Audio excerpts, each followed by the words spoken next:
विकासाच्या प्रक्रियेतला महत्त्वाचा दुवा म्हणजे गुत्तेदार, ठेकेदार, कॉन्ट्रॅक्टर. ऐकावं ते नवलच. कॉन्ट्रॅक्टर मंडळी उपोषणाला बसेल असं स्वप्नातही वाटलं नव्हतं. सरकार येतात, सरकार जातात, आमदार होतात, आमदार पडतात, मंत्री होतात, मंत्री जातात. मात्र स्थायी स्वरूपाची जी असणारी यंत्रणा आहे, जशी एकीकडे जे डेप्टी इंजिनियर, एक्झिक्युटिव्ह इंजिनियर अर्थात प्रशासन जसं स्थायी आहे तसं ठेकेदारी स्थायी आहे. आलेल्या पदाधिकारी अधिकाऱ्यांचा सन्मान ठेवणे, त्यांनी त्यांच्याशी नियमानुसार कायद्यानुसार बोलणे आणि पुढे जाणे. थोडक्यात फ्लेक्झिबल म्हणजे थोडंसं रबर जसं असतं तसं एक लवचिकता जी आहे ती आपल्या व्यवसायाच्या माध्यमातून कुठेतरी बाय डिफॉल्ट ती असते. कायद्यात बसत नसेल तर बसवा, अजिबात बसत असेल तर थोडं डावीकडे उजवीकडे करा आणि चालू द्या. ही असणारी व्यवस्था माझ्या अनुभवाच्या अनुषंगाने ती आपली आहे. मी 15 वर्ष लोकप्रतिनिधी होतो, 10 वर्ष जिल्हा परिषद सदस्य होतो, 3 वर्ष जिल्हा परिषदेचा अध्यक्ष होतो, 5 वर्ष आमदार होतो. मी कधी ठेकेदारीच्या मार्गानं काही, कारण आजकाल काय झालं की कोण ठेकेदार आहे कोण नाही हे काय समजत नाही. मी दूरपर्यंत माझा पोरगा, माझा पुतण्या, माझा भाचा, माझा साला कोणी ठेकेदार नाही.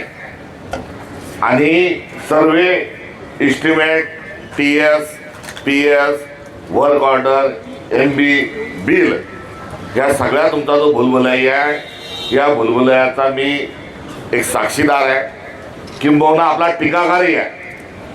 टीका कशासाठी तर पैसे कुठे खाल्ले जातात, कुठे पाणी मुरतं हे माहीत असल्यामुळे व्यवस्था चांगली झाली पाहिजे. यात इस्टिमेट जी आहे ही सर्वात पैसे खाण्याचं माध्यम आहे, त्याच्यावरही मी टीका केली आहे. माझ्या जिल्ह्यातले आपले यंत्रणेतले ठेकेदार असतील, सगळे असतील, मी काही 10% 5% कमिशन जीवनात घेतलं नाही, पुढे देखील घेणार नाही. हे तुम्हाला सांगण्याची पार्श्वभूमी हे मी माझं काय आत्मप्रौढी सांगायला आलोय असं नाही. मात्र हे सांगितल्याशिवाय आमचा पाठिंबाही कुणी येणार नाही. नाहीतर आता निरीक्षण, परीक्षण, समीक्षण आम्ही गेलो की आमचे ऑडिट तुम्ही कराल तर जरा कडक पद्धतीने करा. आणि ते करताना या सगळ्याच्या अनुषंगाने बोलण्याचं कारण असं की या आज जी परिस्थिती आली ती आपोआप आलेली नाही. जेव्हा नफा बाजूला राहतो आणि शिवायचे 4 पैसे भ्रष्टाचाराच्या माध्यमातून कमवण्याचा जेव्हा वेळ होतो तेव्हा काय काय होतं ही परिस्थिती आता बोकाळलेली आहे. त्यामुळे आता फार मोठ्या स्वरूपामध्ये बदल यंत्रणेत, व्यवस्थेत, प्रशासनात, आपल्या व्यवसायात हा झाला पाहिजे. ही एकंदर परिस्थिती आहे. काळ सदा सर्व काळ एकसारखा राहत नाही. मात्र तुमची आणखी त्यातली सुपारी तुम्ही आता झालेल्या, पैसे होते नव्हते पदर ते टाकले, कामं मिळणं बंद झाले, कामाचं रिंगण करून इस्टिमेट भरल्यात टाकल्या जात होते. कुठे पैसे द्यायची गरज नसेल तिथे कॉम्पिटिशन व्हायची. आमच्यासारख्या माणसांनी रटावलं तर गेलंच काम दे तर 3 इस्टिमेट टाकून लोहेच विहेचा खेळ तोही खेळला गेला, सगळं झालं. मात्र आता सगळे कामं जे आहेत ते तुम्हाला न देता जो आम्हाला इकडेच खाली खोबरं बदाम तेही नाही, आता कुठे आमच्या बायकोला जो दागिने देतो, फॉरेन ट्रिप करतो, विदेशात जो आमची इन्व्हेस्टमेंट जी आहे ती विदेशात करण्याची क्षमता असणारा आता त्याच्यासाठी टेंडर निघायला लागले.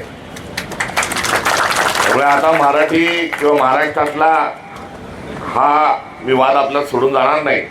आता वेगळाच ठेकेदार यायला लागला ज्याचं नाव आपण कधीच ऐकलं नव्हतं. नाव ऐकायचं सोडून द्यायचं तर नावाचा उच्चारही करता येत नाही.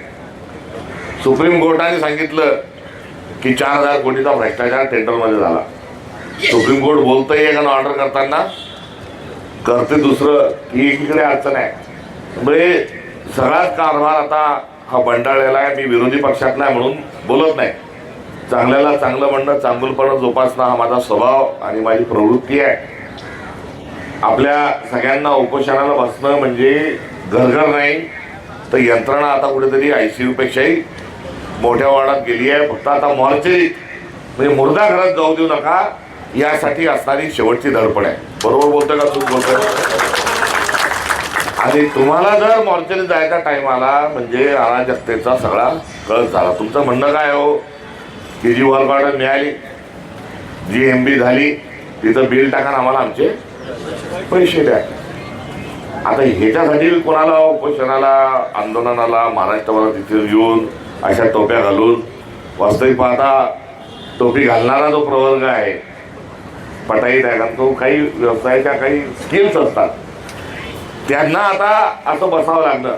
मी मोकळेपणाने मिश्किल त्यांनी एक पाठिंबाही द्यायची गरज नाही, कारण ती लायबिलिटी आहेच ना. आणि आता सांगताना मला आश्चर्य वाटलं 86,000 कोटी कुठे शिव याचा इंदापूरच्या जवळचा जो ठेकेदार आहे तो आत्महत्या करतो. दुसऱ्याही घराचे कसे कसे कोणाचं JCB उचलल्या गेलं, कोणाचं टिप्पर उचलल्या गेलं, कोणाचं ट्रॅक्टर उचलल्या गेलं, कोणाचं पोरगं शाळेत टाकलेलं आहे, शाळेची फी द्यायला पैसे नाही.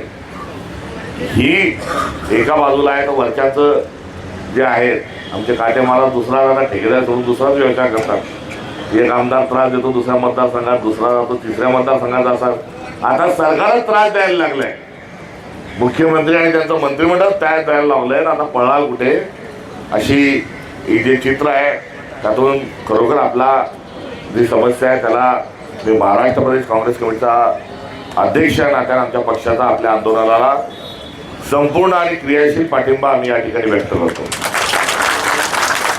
मी आल्यानंतर मला दुसरी एक गंमत वाटली की आम्ही कुठे कार्यक्रमात गेलो की जरा पुढाऱ्यांना सवय असतं की आगे बढो हम तुम्हारे साथ है. आता ठेकेदार बांधवांनी म्हटलं तुम आगे बढो हम तुम्हारे साथ है, याचा अर्थ काय आहे की काही घोषणा द्यायला नाही बाबा, आता तुम्ही सत्तेत या आणि आमचे बिलं काढून द्या, असा तुमच्या या घोषणेचा मी अर्थ हा घेतो. मात्र कळ सोसणं आहे. आता 3 वर्ष, अजून 3 वर्षाचा काळ म्हणजे पुला खालून बरंच पाणी जाणं बाकी आहे. आमचं काय व्हायचं नाही व्हायचं ते 2029ला होऊ द्या, आम्ही जे करायचं आमचं ते करा. मात्र या 3 वर्षापर्यंत जर तुमचे 86 कोटी दिले, 1000 कोटी दिले नाही तर ते अवघड आहे. तुम्ही मुंबईला का आले ते सरकारला शरम वाटावी, लाज वाटावी, त्यांनी आपले बिलं काढून द्यावे. हा एक आपला असण्याचा दबाव आणण्याचा हेतू असू शकतो. मात्र लाज असलं, शरम असली तरच काढल्या देवी. शर्म उनको आती है जो शर्म से घबराते हैं, शर्म उनको आती है जो शर्म से घबराते हैं. हम तो ठहरे बेशरम, शर्म ही हमसे घबरा जाती है. असं आपलं मंत्रालय आहे. आता तुम्ही त्यांची काय वाभाडे काय शरम काढणार आहे. एक एक प्रकरण सांगितलं तर राजकीय भाषण होऊन जाईल. कोणत्या ग्राउंडवर आल्यावर कोणता शॉट मारावा याचं भान आम्ही पण ठेवलं पाहिजे. तेव्हा हा काही राजकीय कार्यक्रम नाही. आणि जिथे वर्क ऑर्डर बोगस निघते 500 कोटीची आणि वर्क ऑर्डर बोगस निघते, त्याच्या राकेटचा जो आका आहे त्याला बक्षीस काय दिला जातं? ऐकावं ते. आता पूजा कशाने करायची, पायातल्या तावदानं करायची का अजून कशाने करायची एवढाच प्रश्न हा राहिलेला आहे. आता अशा मुक्या बहिऱ्या आणि आंधळ्या प्रशासनाच्या विरोधात आपण कसं लढू शकतो हे आपलं सर्वांचं असणारं सत्व परीक्षा आहे. मात्र हा देश संविधानाने चालतो. To the people, by the people, for the people. आणि एका झिंझिनने या देशात काय क्रांती करून दाखवली आहे ते आपण बघितलंय. ज्याचं जळतं त्याला कळतं. झिंझिनचं काय जळू राहिलं की डिग्री आहे, नोकरी नाही, परीक्षा आहे, पेपर लीक, आपला काहीच मेळ नाही. हे लक्षात आल्यावर तरुणाई पेटून उठली आणि त्यांचं जीवन त्यांच्या पुढे आहे सगळं. म्हणून ते रस्त्यावर जसे उतरले तसे आता आपल्याला वेगवेगळ्या घटकांना या सरकारला सरळ केल्याशिवाय गत्यंतर नाही. त्यामुळे आपल्या या आक्रमकतेच्या भूमिकेमध्ये आम्ही नुसतं भाषण टोकून जाणार नाही. आमची जी ताकद आहे 16 आमदारांची, ती विधानसभा कशी चालते तिथेही बुलडोझर आहे. त्यामुळे तिथे कोणची तत्वानुसार डिस्कशन नाही. बजेट नावाचा जो विषय आहे तो कुठेतरी आता त्यालाही घरघर लागली. नाही तर पहिले 31 मार्च 12 वाजता ट्रेझरी असेल, कॅपो ऑफिस असेल, सगळे लोक जमलेले राहायचे. आली आली शाही आली, शाही आली की विलं निघणार आहे. आता शाही पण नाही, धोका पण नाही. आता परवानेत सगळे जे विषय चालले आहेत त्यात 86,000 कोटी तुमचे अडवून म्हणजे 88,000 कोटी रुपयांचा शक्ती महापीठ मार्ग काढला जाणार आहे. 88 ते झाले आणि एक पूर्ण जेव्हा रस्ता झालाच तर किती होतील? समृद्धी महामार्गात जबाबदारीने सांगतोय, समृद्धी महामार्गात 20,000 कोटी रुपयांचा भ्रष्टाचार झाला. हा आकडा तुम्ही वाढवू शकता, मात्र माझं आकलन ते 20,000 कोटीचा भ्रष्टाचार झाला. आणि या भ्रष्टाचारातून एक नारा महाराष्ट्रात आणि जगात बुलंद झाला, 50 खोके. तो पैसा कुठून आला? तिथून आला. आणि हा जो शक्ती महापीठ मार्ग आहे हा 2029च्या निवडणुका जिंकण्यासाठीचा असणारा ऍक्शन प्लॅन आहे. आणि तो ऍक्शन प्लॅन ठेवून पुन्हा तुमचे बिल तसेच तो रस्ता करून घ्यायचा. आणि आता पैसा फेक तमाशा देख हे जे चाललंय ते अत्यंत कुठेतरी जीव गुदमरणारा, श्वास गुदमरणारा हा असा विषय आहे. त्यामुळे जुजबी बोलून चालणार नाही, फंडामेंटल मूलभूत बोलावं. मी माझा पाठिंबा आपल्याला दिलाय, आपल्या सोबत असलं ते अभिवचनही दिलंय. मात्र आपल्या सर्व मंडळींना, आपल्या पदाधिकाऱ्यांना मी एवढंच सांगेन की एवढं करून काही होणार नाही. पाटबंधारे मंत्री येणार नाही, बांधकाम मंत्री येणार नाही, ग्रामविकास मंत्री पण येणार. आणि जर ते आले तर त्यांचा तोरा तुम्ही जो आहे ना असा पाल असे असे असे येतील. म्हणजे अहंकार काय असतो आणि आमचं कोणीच काय बिघडू शकत नाही हा त्यांचा ठाई असणारा जो आत्मविश्वास आहे. आत्मविश्वासाला मी अहंकारच म्हणेल. यातून आता चर्चेतून काय मार्ग निघेल हे मला माहीत नाही. कदाचित माझं मत हे सगळ्या समस्यांच्या अनुषंगानं पूर्वग्रहाचं असू शकतं. मात्र आपल्या शिष्टमंडळ जेव्हा भेटायला जातं तेव्हा मंत्री कसे बोलतात, अधिकारी कसे वागतात, खालचा एक्झिक्युटिव्ह इंजिनियर आपल्याशी कसा बोलतो, अधीक्षक अभियंता कसा बोलतो, ह्या सगळ्या ज्या गोष्टी आहेत त्या आपल्या सगळ्यांच्या पुढे आहेत.